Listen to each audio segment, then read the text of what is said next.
sy atsika fa ny fahasoavan'Andriamanitra miaraka amintsika. Isika fa ny fahasoavan'Andriamanitra miaraka amintsika noho izy roantsika sandrivaky sy asantsika miaraka aminy. Ny fianakaviana no taniketsa ipoiran'ny vocation. Déploie ton cœur et viens nous sauver. Délivre-nous de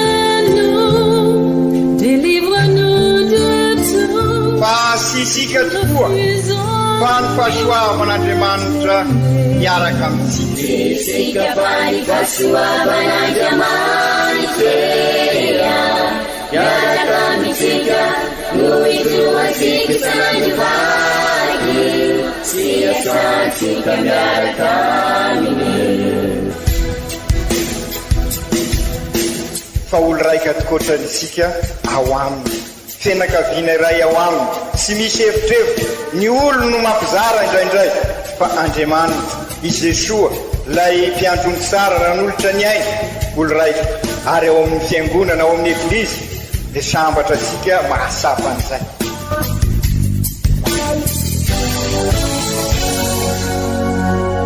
Olo araiky atsika atambatry ny fanahy masina ka miray, olo araiky ao amin'ny Kristy.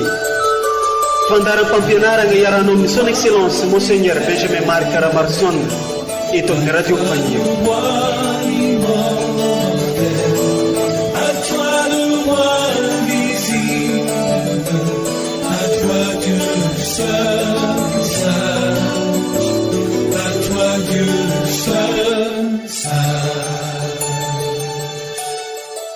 No ny vita batemy ny tompo dia nisokatra ny lanitra, ary ny fanahin'Andriamanitra nidiny teo ambony ny tahaka ny voromailala.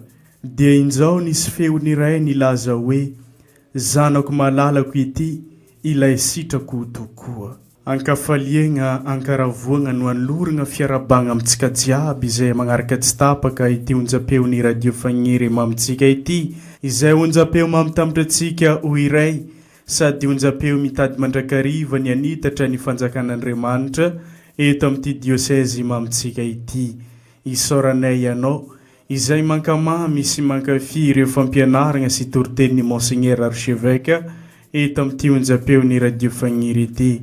Toloranay fiarabagna atsika eo ve jiaby tratran'izao fety fankalazagna ny batemon'ny tompo izao izay alahady magnaraka ny nisehoan'ny tompo. Koa amin'izao fety fankalazagna ny batemon'ny tompo izao dia toloran'ny eglizy loha hevitra isika ny hoe i Jesoa natao batemy tandindo ny batemintsika. Ndeo renesitsika irevaky teny masina tolotry ny eglizy amintsika izay arahana fampianarana sy toriteny avy amin'ny Monseigneur Archevêque ray amandrenitsika.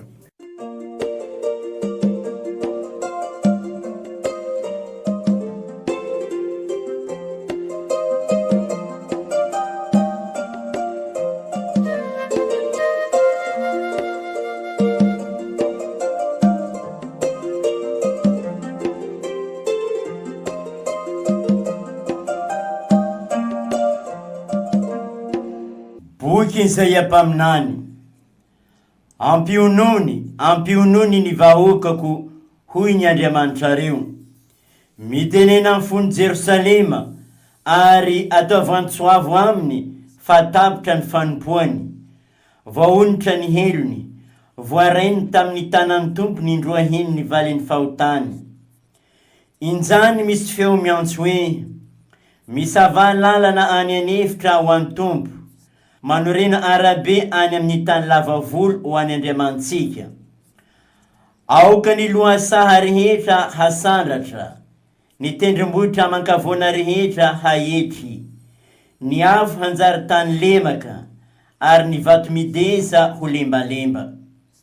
Dia hiseho ny voninahitry ny tompo, ka ho hitany nofo rehetra tsy ankanavaka fa ny vavan'ny tompo no efa niteny.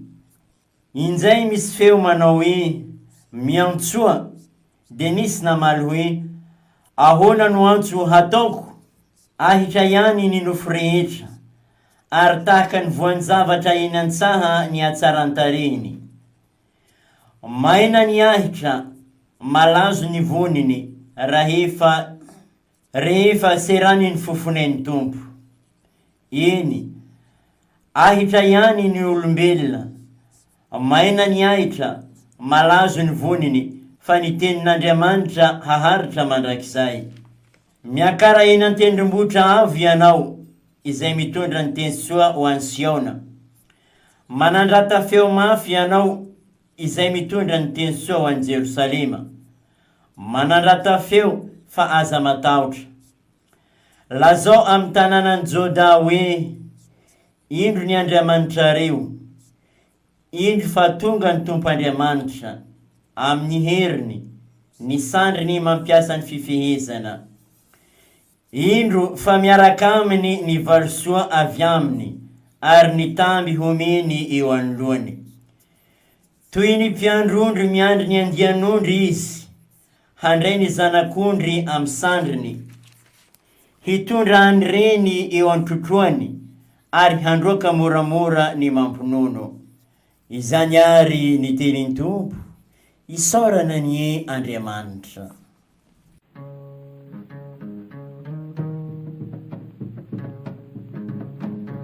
Oh yeah yeah,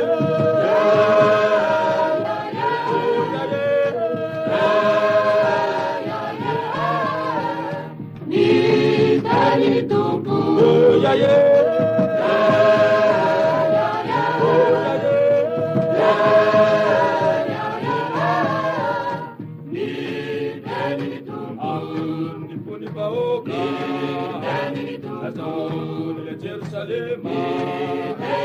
Matapitanyano ny pampaoriana, niotana tao ny bobela kokoa, satria fikamoa ny dromiataona, noefa natao ny tompasireo, ny tenine, ny tenine, oh yeah yeah.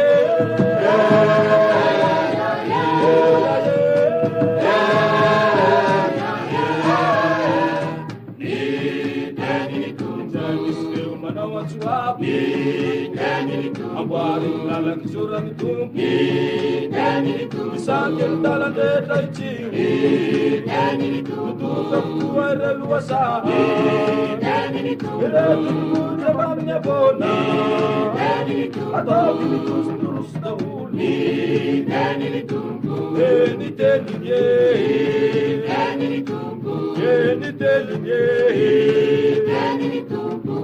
ya ya.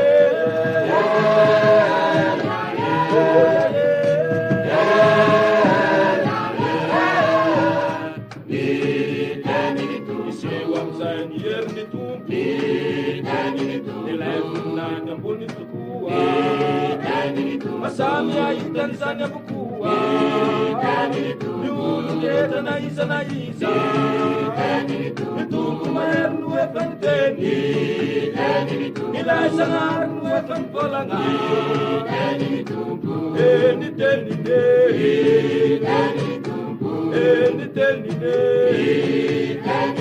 Jamis manawaran suyi, inisinin na malensani, awalan yan sumet yataw, ay tayan nukureja, watakan kulmadera na sa, sa halutayan katutekanti,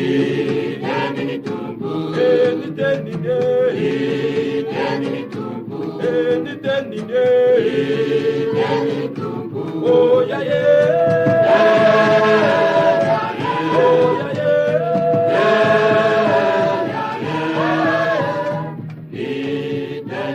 malasun marir diaita, repaseran yanistum, diaita yan yulmiyana, malasun kun marir diaita, pacimpasan ni tenitum.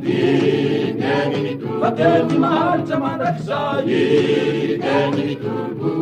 ni tenine, Oh, yeah,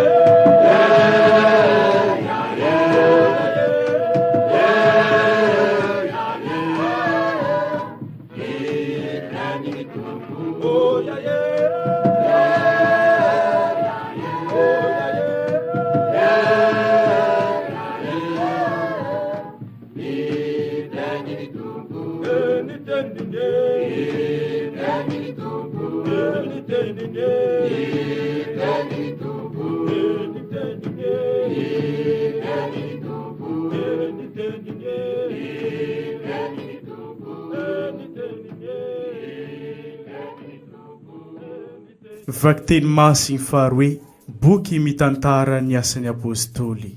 Tamin'izany andro izany, ny lohabava i Pierre nanao hoe, hitako marina tokoa fa tsy mizata van'olon'Andriamanitra, fa izay matahotra azy sy manao ny marina dia ankasitrany na aiza firenena misy azy.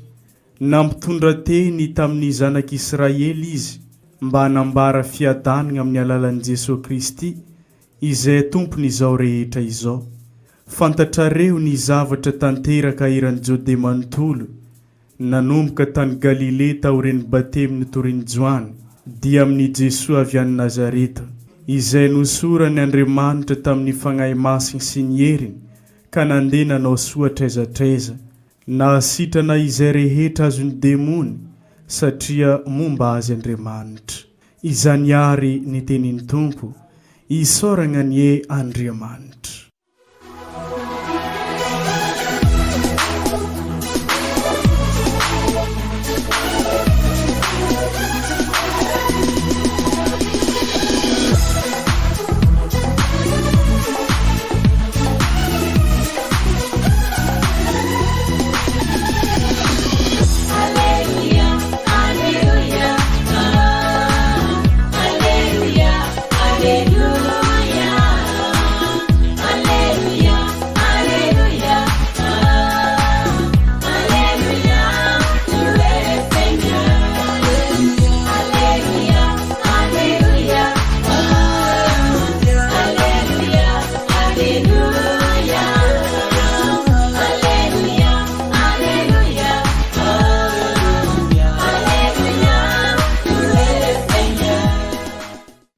Iomatsika menakavany ny Tompo ho tanteraka tokoa izany. Evanjely masiny de Jesosy Kristy nisoratany masindalo io ka voninahitra ny eo anao ry Tompo. Izy koa mbola niambiny ny ologno ary samby nisaintsaigny tao am-ponazy tao fô ijoany mo Kristy zegny dia nivolagny ijoany ary nivolagna tamin'olo jiaby teo hoe za ty magnano batemo anareo amin'ny rano fô ho avy ndraiky le maherihery no zaho ary tsy mendrika mafy kapanazy aby zaho ary izy no agnano batemo anareo amin'ny fagnahy masiny ndraiky afo. Ary tamin'olo jiaby magnano batemo teo igny dia mba tonga koa Jesosy ary natao batemo ke izy ro mbola mivavaka io dia nisokatra ny lagnitry ary nijotso teo ambony ny fagnahy masiny nangala endriky karaha pigeon igny dia nisy feo koa regny avy tany an-dagnitry nivolagna mafy hoe ianao no zanako malalako, ianao no ankasitrahako indrindra. Izany ary kankalazaontsika ny tenin'ny Tompo derany eo anao ry Kristy.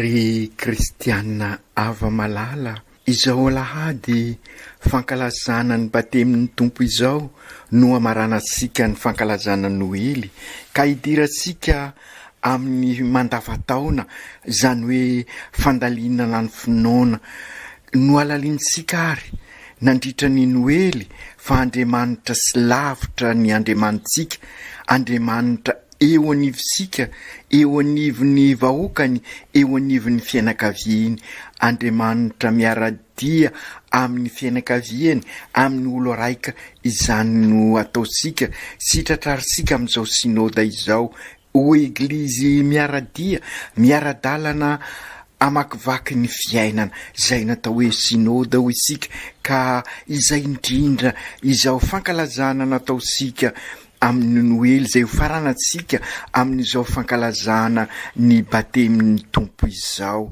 Atomboka any amin'ny fianakaviana, eglizy kely zany, eglizy miaradia zany, ka eglizy kely miaradia amin'ny zavaboary satria fianakaviana, eglizy kely mikolokolo sy miaro ny tontolo iainana, eglizy kely miaradia, miara-mivavaka sy mandalo-pinoana, miombona mandray an-tanana amin'ny alalan'ny fifanajana sy ny fahafoizana sy ny fanompoana, ka mivelona ny fihavanana sady kristianina no malagasy. Fianakaviana, eglizy kely miombona ka mankalaza an'Andriamanitra. Izany no irisika ho vokatry n'izao synôdy zay erasika mankalaza zao, ary iombonantsika amin'ny eglizy eran-tany ka anaovasika nouveau départ tokoa. Ka izao fankalazana ny batemin'ny tompo anampy isika ahasapa ny batemisika koa, ka irosy bebe koa amin'ny synôda isika.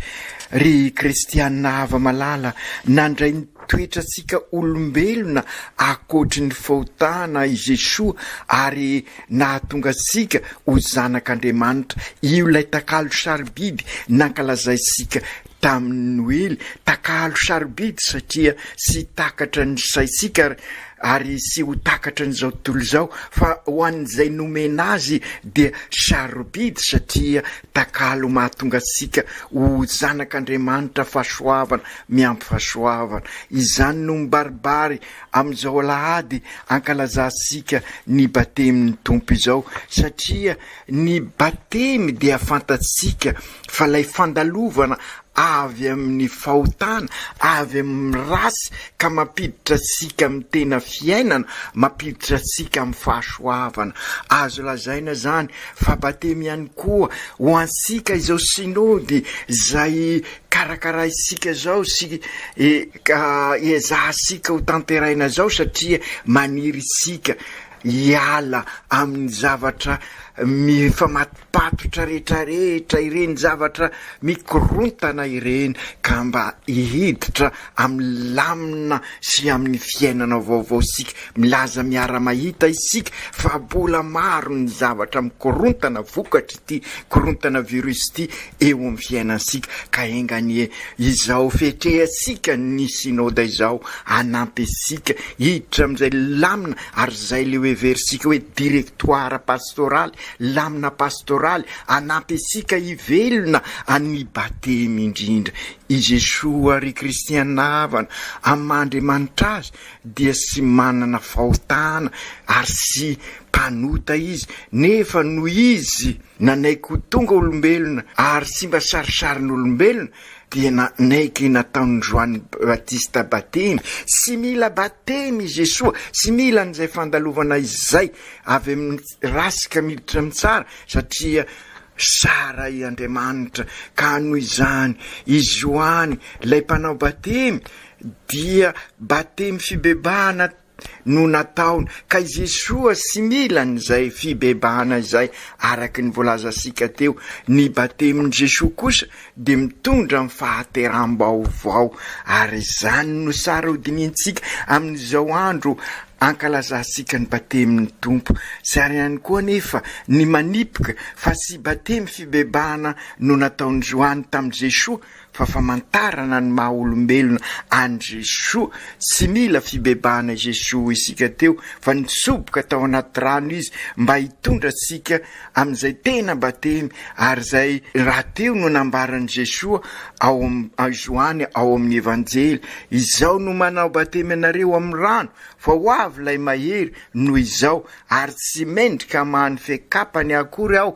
Izy no anao batemy anareo amin'ny alalan'ny fanahy sy ny afo. Ary zay ny batemy zay no raisika. Ny batemin'i Jesoa dia manambara an'ilay paka fandalovana sy fibebana na fiverenana amin'ny tompo fosiny fa paka fandalovana miala amin'ny fiainana sy mety ao anatin'ny fahotana ambaran'ny fanandevozana ary de zay moa nidikany paka tany Ezipta ka miseho mibaribary amin'ny fahafatesana zay mitondra amin'ny fiainam-baovao ka diovon'ilay rano zay manadio sy manome aina ary avozin'ilay afim-panavao. Zay ny batemy zay hitasika mibaribary ao amin'ny batemy zay ambarany ny evanjely ka hitan'izay olona nanatrika teo rehefa niala tamin'ny rano i Jesosy de nisokatra ny lanitra ary zay ny batemitsika fisokafana amin'ny lanitra zay ka hitany ireo nanatrika teo ny fanan'Andriamanitra nidina taka ny voromalala nakeo ambony ka tamin'izay koa nisy feo avy any an-danitra nanao hoe ity ny zanako malalako zay ankasitrahako indrindra. Zay ny batemin'i Jesosy ary dia Jesosy nandray an'izay batemy fanirahana izay dia tandindony sy tandindony fa manambara tanteraka ny batemitsika ka ahatonga sika araky ny voalaza teo ho zanak'Andriamanitra. Manavao antsika zany ny batemy ary zay no ambarany batemin'i Jesosy araky ny lazaisika teo satria ary izay no antony koa mamarana ny fankalazana ny Noely satria ny Noely de fankalazana an'Andriamanitra eo anivosika ary famaranana manambara fanirana ihany koa ka ny batemy ary zany no mamarana ny Noely. Ny batemin'ny tompo zany no mamarana ny Noely fa mampiditra ansika amin'ny mandavan-taona zany hoe mahatonga asika ivelona an'ilay Noely ka mahatonga an'Andriamanitra eo anivon'ny fiainasika sy hivon'ny fiainasika. Tena mifanozo amin'ny synody zany resasika rehetra izany satria izany no alalintsika satria ny lohevitra ny synody fa fito de sy inona fa ny hoe eglizy olo velomin'ny batemy miombona mandray an-tanana ka zary iraka tabernakla velona.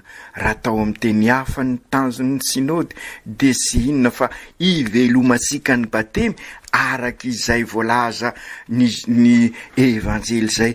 Inona moa ny dikan'izany raha alalinina bebe koa sy inona ry kristianina ava malala fa Andriamanitra eto anivosika Emmanuel i Jesosy mba hahatonga asika ho zanak'Andriamanitra. Izany no mahatonga asika milaza fa ny fankalazana ny batemin'i Jesosy de mampiditra asika tanteraka amin'ny vanim-potoana mandava-taona mba haiza asika mampitrotra ny finoana sy ny fiainana andavanandro, finoana vokatry ny batemy, ny fiainana ivelomasika an'izay batemy zay ka hatonga asika andray an-tanana tokoa. Ka sy inona fa izay no tanjon'ny synody ary izay tanjona zay dia mba ivelomasika ny batemitsika eo amin'ny fiainasika andavanandro. Izany hoe lay finoana inonsika ka mahatonga asika milaza fa kristianina katolika aho. Alalinsika zay inosika zay mistery-ny fanavotana mitondra asika mipaka, mistery-ny famonjenansika zay Jesosy Kristy manolotra ny ainy ka mahatonga asika mandalo ao amin'ny fiainana ao anatin'ny fahotana ka mitondra asika mampiditra asika amin'ny fiainam-baovao zanak'Andriamanitra. Izany no batemy mahatonga asika sahady koa entan'ny fanahy masina ka tonga zanak'Andriamanitra araky ny lazaisika teo araky ny ambarany evanjely vao nivankina teo ary nidina teo ambony ny fanahy masina naka endry batana toy ny voromailala de nisy feo re avy any an-danitra nanao hoe enao ny zanako malalako, enao no ankasitrahako indrindra. Isika koa rehefa vita batemy ka miditra amin'ny fiainam-baovao de io feo avy any an-danitra io no manakoako amin'ny fiainansika ka miova ny fiainansika ary zay no mahatonga asika say milaza ny hoe katolika aho ka iainako izay inoako, izany no idiratsika amin'izao vanim-potoana mandavataona izao, mba handalianasika an'izay inoasika izay ka iainasika azy, ary zay no ataosika amin'izao synôda izao ka naovasika départ vaovao ka iainasika zay inosika ama kristianina katolika sika. Katolika koa aho ka resiko an-tanana izay inoako, sy consommateur isony, sy mpanjifa isony aho araky ny mahazatra asika fa acteur feno tena tompony. Izany no dikany batemin' Jesoa maniraka azy itorony vaovao mahafaly, torak' izany koa ansika siraikiraiky vita batemy mandray an-tanana izay inosika, ary zay no tisika ho vokatry n'izao synôda izao, mba ho azo tavandraina tokoa isika ho olon-dehibe amin'ny finoana sy mpitandamba fampiansetra rehefa mandray an-tanana isika de mankalaza zay inosika, sy hoe fahaserovana fosiny amin'izay zay ankalaza isika amin'ny liturgie, fa noho ny liturgie asan'Andriamanitra vokatry ny fanahy masina, ary noho ny batemin'ny resika de tonga miombona amin'ny Jesoa sika, ka raha mankalaza an' Jesoa amin'ny liturgie de mankalaza azy amin'ny fiainasika manontolo. Ary de zany liturgie sy mpijery teatra isika sanatria amin'ny fankalazana ny liturgie, fa tomponantoka amin'izay fankalazana izay, manao ny asan'Andriamanitra isika, ka izy miaraka amintsika manao ny asa sika, ka izay mahalavorary ny liturgie tanteraisika. Sy tenitsika samy rery zany ny fankalazana ataosika, sy fiesika ataosika samy rery no ataosika amin'ny liturgie, fa fiombonana amin'ny maha kristianina katolika isika, ka mivelona ny finoana zay iainasika isika, sy mikombona ho asika samy rery zany ny fankalazana ataosika, fa maneraka asika izara amin'ny hafa izay ankalaza isika. Izany ny dikan'izao fankalazana ny batemy izao, eo anivosika Andriamanitra mampiditra ansika amin'ny fiainana, ka tahaka izy Andriamanitra ray maneraka an' Jesoa de maneraka asika tsiraikiraika izy. Isika zao no Kristy mpiarabelona amin'olona ry kristianina havana, isika araky ny averimberisika matetika no tabernakla velona. Amp'izay iviny masindapoly amin'ny vakiteny faharoa, fa i Kristy no namonjy asika tamin'ny fanasana nahaterahasika, koa ny diovin'Andriamanitra isika mba iombona anjara amin'ny Kristy. Tanteraka ilay faminaniny Isaia amin'ny vakiteny voalohany, indro ny tompo Andriamanitra ao, fa tonga amin'ny heriny izy, izany no mahatonga asika afaka manambara amin'ny manodidina ansika ny vaovao mahafaly Jesoa, sy hoe fanjakazakana na famoretana ny fitoriana ny vaovao mahafaly, na fampandrania-tany na fanerena, fa fizoroana ho vavolombelona amin'ny alalan'ny fiainana andavanandro amin'ny fizarana ny hafalian'ny evanjely.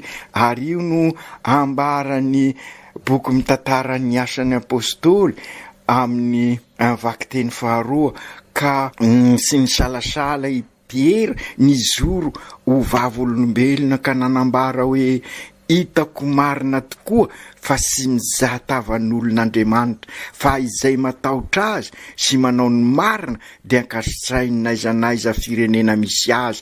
Ary de izay tokoa ny tanteraka, satria isika koa dia nasoavina Andriamanitra tonga eto amintsika ny vaovao mahafaly, ary araky ny ambarany masinday Piera amin'ny toteny nataony tamin'ny vahoaka, de hoy izy milaza hoe nandeha nanao soa traizatraiza i Jesoa, na asitrana zay rehetra azony demony, satria momba azy Andriamanitra. Ary de zay koa isika izao no Kristy mpiarabelona amin'olona, raha ivelomasika tokoa izay mahazanak'Andriamanitra ansika izay. ka ry kristianina havana ho feny fiadanana tokoa isika raha samy manambara ny famindrapon'Andriamanitra araka ny voalazan'io asan'ny apôstôly toko 10 io amin'ireo mpiarabelona amintsika. Hoy Isaia mpaminany amin'ny vakiteny voalohany: mekara eny atendrombohitra avy ianao izay mitondra ny teny soa any Siona. Inona moa ny dikan'izay mekara amin'ny toerana ambony sy mirefarefa amin'ny hevitry ny zao tontolo zao izay ambarany Zoany apôstôly fa mamitaka sika izao tontolo zao aza mirefarefa amin'ny tany isony isika fa nitadiavy ny zao tontolo zao dia sika irefarefa amin'ny tany ary vokatry ny zany izao zavatra iaina sika korotana virus izao. Ka mekara apekaro ny fonao, apekaro ny masonao mba hibanjina an'ilay bateminao, lay fahasoavan-dehibe menanao. Ho indrindra izay mpanany manandrata feo mafy ianao izay mitondra ny teny soa ho an'i Jerosalema, manandrata feo fa aza matahotra. Ka sy avozo isika, aoka sy atahotra fa hitraka tokoa ary hiakatra ambony dia ambony anambara ny vaovao mahafaly.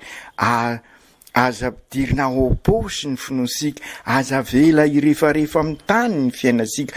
Aoka entany finoana sy fanantenana isika ka irehdrehitra ny fiainasika ka ampiseho izany fahasoavana sy izay famonjena nentin'ny Kristy. Sy hoe sanatria hipoerapoera izesta isika irehareha, sanatria izany fa ny fahitany olona sika dia anampy azy ireo, anandratra tokoa ny fiainany satria noharian'Andriamanitra amin'izay asambarana izay sika, izay fiadanana izay noharian'Andriamanitra ho sara ho soa isika fa sy nohariny irefarefa amin'ny tany fa noho ny asany fahotana no mahatonga an'izao ka efa nivozeny Jesosy Kristy isika ka miala amin'ny fahotana ka miditra amin'ny fiainam-baovao ary izany no vokatry n'izao fandalinana ataosika amin'ny fankalazana ny batemin'ny tompo izao.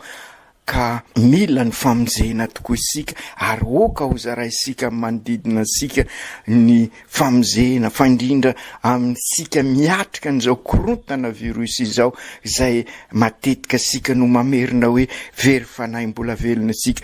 Aza mavozo ary sika ry kristianina havana ambarao amin'ny fiainantsika ny finoasika na dia eo aza ny fanenjena, na dia eo aza ny fahasarotana ny fiaina, na dia eo aza izay mitady amitapitaka sika, na dia eo aza ny fahoriana ambarao fa olona ao amin'ny Kristy sika ka noho izany olona voavonjy. Ny batemy ankalaza isika dia manambara fa eo anivosika Kristy ka velomy ary ny finoasika. Io le lazaisika matetika araka ny afatra ny Papa sy Jesosy ny matory fa isika ny finoasika matory ka voazo ary ny finoasika ary dia izany no ezaka ataosika amin'izao sinoda izao.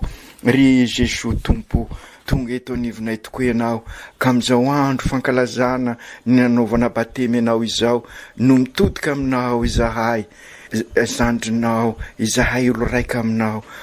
Ka izahay nandray ny batemy ka tonga iray aina aminao, nandray ny famonjena engana izahay ho mpitory famonjena eo amin'ny mpiarabelona aminay miatrika izao sedra mafy ateraky ty fahavalo sy tamaso ity.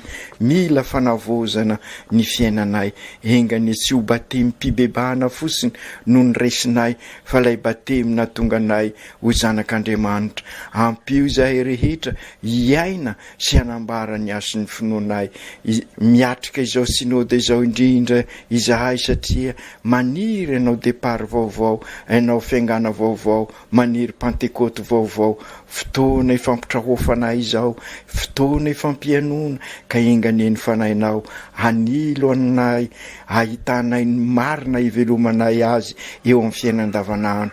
Ry Kristy zokinay io, ianao manala ny fahotana izao tontolo izao, nihetry tena ianao ka nanaiky niara ny lahatra amin'ny mpanota na dia sy mpanota azy ka nandray ny bateminao tamin'ny Joany.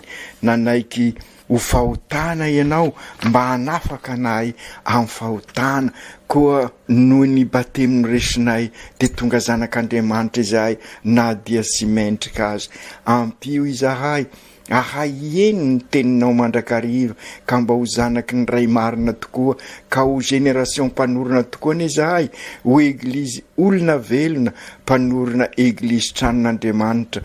Andalina ny finoanay izahay, iaina ny finoanay izahay, andray atanana ny finoanay izahay, ankalaza ny finoanay, ka irao izara izany finoana izany eo amin'ny mpiarabelona zay miandrandra fanantenana sy famonjena. Ampio izahay ahay amafy an'izany fanantenana sy fiadanana izany. Masiny Maria Reniny Jesosy miara-dalana aminay amin'ny eglizy ianao, mba hahatonga anay olon-dehibe amin'ny finoana. Kazary tabernakla velona tantanoariny dianay amin'izao synôda izao. Masinday Joseph mivavaho anay mba hanana risipo sy fahafoizana, ka vonina nompo mandrakariva anorina ny fianakaviam-ben'Andriamanitra frately toto olo raika sika ziaby. Aoka tanteraka izany amin'ny anaran'ny Ray sy ny Zanaka sy ny Fanahy Masina. Amen.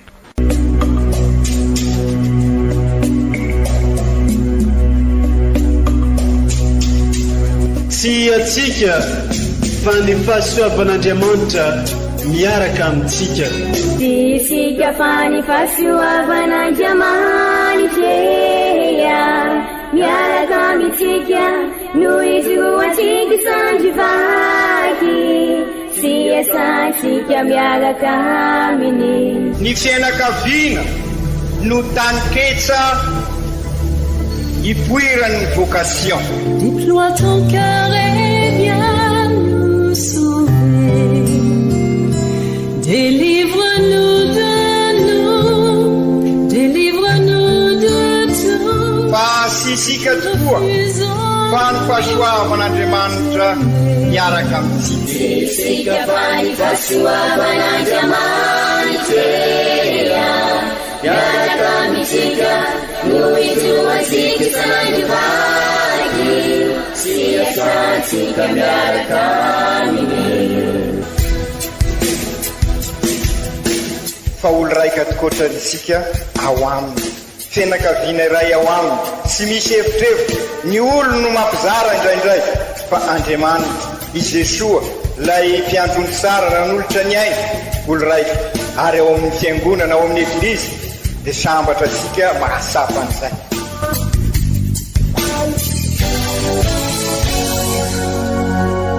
Olo araiky atsika atambatry ny fanahy masina kamiray, olo araiky ao amin'ny Kristy. Fandaram-pampianarana iaranao amin'ny son excellence Monseigneur Benjamin Marc Caramarson eto amin'ny radio Fahia. À toi le moins visible, à toi Dieu seul.